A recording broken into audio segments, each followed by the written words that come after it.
He will have 40 sacks in 4 years. I'm sorry, you get 10 sacks a year. That's worth mega money on the open market. They had negotiated a deal where originally the Jaguars offered him 4 years, somewhere around $76 million, and I think $50 million of it. Don't quote me on this. Somewhere around $50 million was guaranteed up front. Right. For the first 2 years, it was for 4 years, not 5. And Gakwe, his camp balked at it. Coughlin then cut off communication and would not negotiate anymore. That's the word that Coughlin cut off negotiations early when they probably should have continued. He played this year on the last year of his rookie deal where he's getting just over $2 million. And although his sack numbers are down, he is probably playing the best football he's played in 4 years. He's going to command double-digit money on the open market. I also think that whoever is making that decision after Sunday, one of the first things they need to do is sign this guy. He and Josh Allen are dynamic pass rushers, and when you have 2 dynamic pass rushers, you don't get rid of them in the NFL. You know that. Oh, yeah. No doubt about that. All right, so my question to you. By the way, we'll work on his name in the offseason. Yeah, we will. Oh, yeah. All right, so my question to you, Dave, how does it affect other potential free agents? Will other veterans who have high-profile salaries remain with the organization in lieu of the events that have occurred over the last couple of weeks? That depends on money and how they're going to spend in free agency.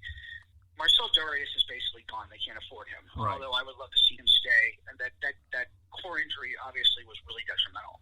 But you saw what kind of impact he had on the run game. But they can't afford him. He probably will be gone. They're not going to restructure his deal anymore.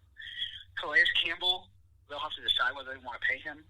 I think it's somewhere in the upwards of $15 million next year. I don't know if he'll restructure. A.J. Boye could be a cap casualty unless he decides to restructure. Right. Andrew Norwell, do we save $5 million and keep him? Because we're still going to take a $9 million hit. Those are the decisions they have to make internally. And then they have to decide, based on free agency, what's out there and what we need. Well, we need a tight end. We're going to need a left guard. We probably need some help at right guard still. We may need a center if we decide to move Brandon Linder over to the left side. We need linebacker help. We're definitely going to need a cornerback. You see where I'm going? We have a lot of needs, yeah. And with all this disaster, it really is going to decide who's in the front office and who's making those decisions. Right. And I don't know whether Caldwell, if he stays, makes all those decisions, or is there going to be somebody brought in to fill a liaison role similar to what Coughlin had, and if so, who is that going to be? If they bring in a general manager, is it going to be somebody that is more in tune with the players? And by the way, Caldwell didn't do too bad. Because Caldwell's the one that brokered the deal for Calais Campbell and A.J. Boye. It was not Tom Coughlin. Right. So, he knows what he's doing. There's a lot of questions. And then who replaces him if he's gone? Does somebody? I would like to see Louis Riddick, who's one of the NFL analysts, come in and possibly get a shot at that job. Yeah, I would too, actually. Makes sense. Scott Pioli, who was, the Patriots and the Chiefs, he's available. Would somebody like Mike Holmgren like to come out of retirement and maybe him take a shot at it? Those are the things that I think of, as people who would impact, this area. And then, of course, there's the wild card with somebody like a Troy Aikman, who has no experience whatsoever, but he's a name, be a candidate. All right, we only have a few minutes to go. Louis Riddick sounds like a possibility. I'm going to go through each and every one of these points quickly, okay? Obviously, Go ahead. You got asked whether Gardner Minshew was auditioning for the starting job next year. Go ahead. Make it quick. He is. Is he? He Okay. definitely is. Yeah, he is. I mean, they're going to have both quarterbacks next year. We've discussed that. They're not going to get rid of Foles. It's too much money. But right now, where I thought maybe it was the veteran who would still be given the opportunity to win, I think it's the reverse. I think that this is Minshew's job, and Foles is going to have to come into camp and show that he really can play to win this job. Right. Yeah, I agree with you. Both quarterbacks will be on the roster. Foles is too expensive to let go early on. And when you talk about bringing in potentially a new coach, will he want to be able to? And GM, do you think they're going to be a new quarterback? Possibly. I don't. Well, and that's the tricky part. Remember when they were looking for a head coach originally before they hired Marone? The deal was that we want you to come be your head coach, but you got to keep Blake Bortles. And most of the coaches balked at that. I think coaches are kind of excited with the dynamics that Minshew can bring because of his versatility and the fact that he's a gunslinger on the run. And that presents a lot of changes that can be made that are fun and exciting for this offense if it's done right. Yeah, all I'll say about Minshew is I think he's a hidden gem.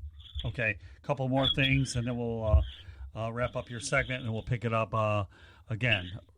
Now, let's talk about the Jaguars. Can they spoil their possible playoff implications? I sure as heck hope so. I'm going to pray to all the football gods on Sunday. If you see me with tassels and, a Buddha on the desk, you'll know that I'm praying to the gods. Okay. This is one of those games where Indianapolis has everything to lose, and the Jaguars really have nothing to gain. Right. And that sounds really weird, but it's true because they're going to play in a game that really means nothing to them, other than the sparse crowd that's going to be there, and we all know that we're not going to fill this thing. They're playing for fire, they're playing for their jobs, but the season's over. And let's just hope they all come out and give a valiant effort. Okay, let's go over the schedule for 2020.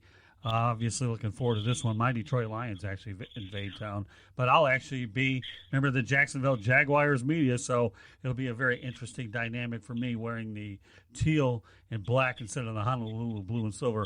But what are your observations about the schedule for 2020? I like it. I like the fact that the home schedule is really good. Pittsburgh, Detroit, Miami. They got Houston, Indianapolis, and Tennessee, who are all fighting for playoff spots right now. This is a really good. They go to Green Bay.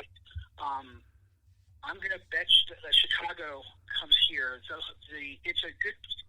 I'll bet right now that the London game. I'll bet right now the London game is going to be the Jaguars and the Browns.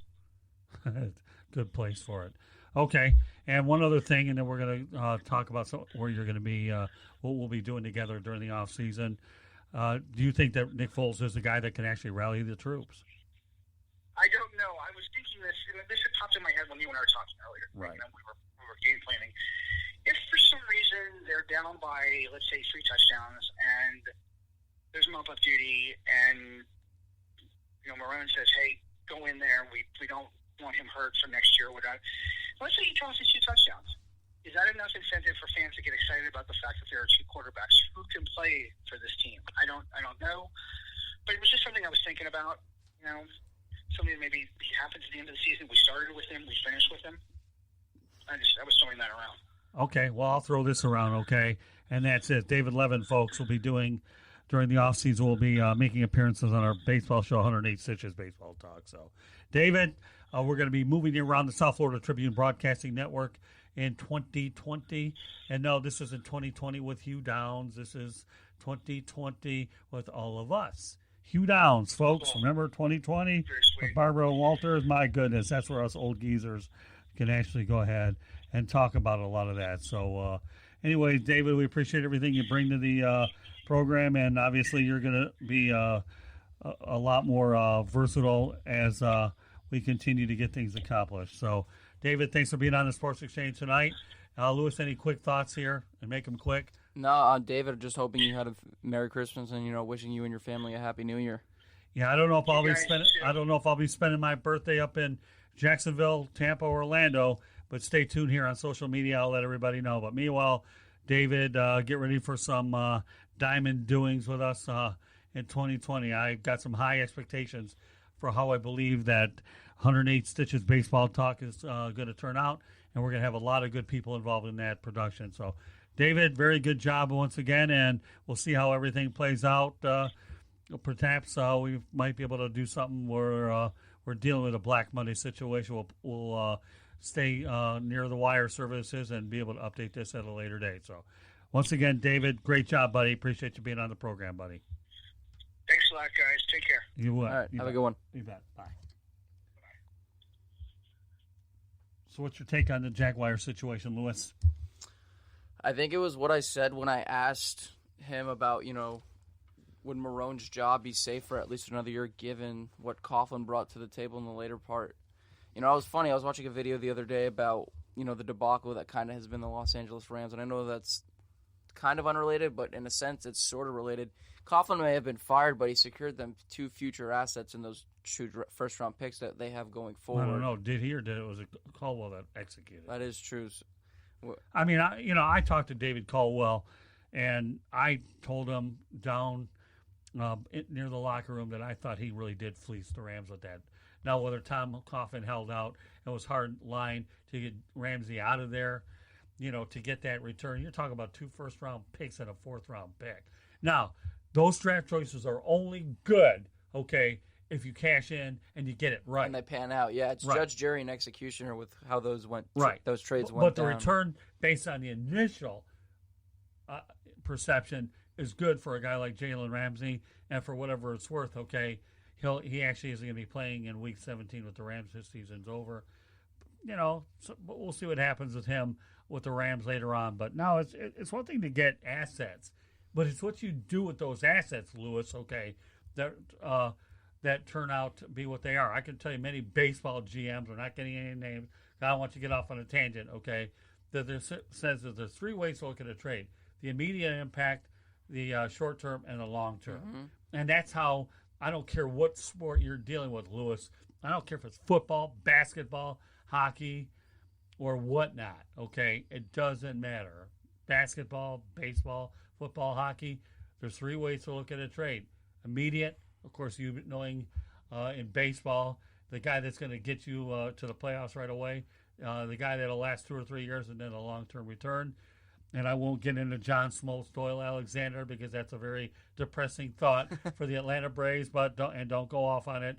I'm just mentioning it because it is. But that's the mindset when you talk about executives, regardless of the sport. It's definitely pertinent. I think what's weird about Jacksonville this year, and David would probably attest to this too, and I'd like to know your thoughts on it real quick before we have our next guest on. But this was such a weird year for that team because your immediate thought shifts right after Foles tears his clavicle, and then for the 8 weeks that Minshew's there, it's just like, who's going to be the guy when he comes back? And I feel like this year you never really fully knew because you covered that game in Atlanta. He was 13 of 30 passing. Right. That's not really a showing you want to show the organization if you want to be a starter next year. But I feel like with training camp, they're going to kind of next year they're going to regiment it. In preseason, you're going to kind of see how. I think it'll be telling to see who's going to be the starter next year, how they relay their playing time. But I think it's more defined moving forward in 2020. This thing was a weird year prior to that injury, and I'll tell you why. The Jaguars went 0-4 in the preseason, and Doug Marrone played it safe with Nick Foles and let Minshew have all the majority of the reps during preseason. As a result, was Foles' great first impression, throws a touchdown pass to DJ Chark, goes down with an injury. Minshew's in, the reps are good. Now the question is, if indeed these 2 quarterbacks are coming back, will Foles see a lot more reps during the preseason, and it'll be an open competition? Well, there you go. But an 0-4 preseason, Foles doesn't get a lot of work with the first team, and obviously a lot of teams are very cautious anyways about it. So, there are a lot of interesting dynamics that played into that equation, is what there were. So. I think that tells you a lot about Minshew, though, because it teaches you that he's kind of a guy who he played the most of the time in the preseason. He can adjust on the fly. And I think that's really important if you want to look at a quarterback that you want to market moving forward. Because Foles obviously hasn't adjusted so far in Jacksonville. He's always 0-4 as a starter. So the results really haven't – they've kind of been telling that, like, did they make a mistake? But I feel like we still truly don't really know the answer to that question. And that's why I really think this was a strange kind of season because it's just like every week is kind of this patty cake of, like, who's our guy moving forward. And I feel like that applies to nearly every position. Well, our guy moving forward here is Tom Shanahan. Tom, welcome back to the Sports Exchange. How you doing? Merry Christmas. I'm doing good. How are you? Doing great, Tom. Glad to have you back on the program. So we have a pretty interesting weekend ahead, don't we, buddy? Yeah, we're finally getting down to the nitty-gritty of the college football season. You got it. Okay, well, let's talk about it a little bit. Oklahoma against LSU, Clemson and Ohio State. Who you got? What's your take? Well, LSU was always the favorite. They're the number 1 seed, but they're even a bigger favorite now with Oklahoma having 3 players suspended. One of them, the most important one, being the defensive end. Let's see what his name is. Ronnie Perkins is their best pass rusher. And without him, I don't know how they're going to slow down LSU's passing game and Joe Burrow because their defense was a weak spot to begin with. So I think that first game will be anticlimactic.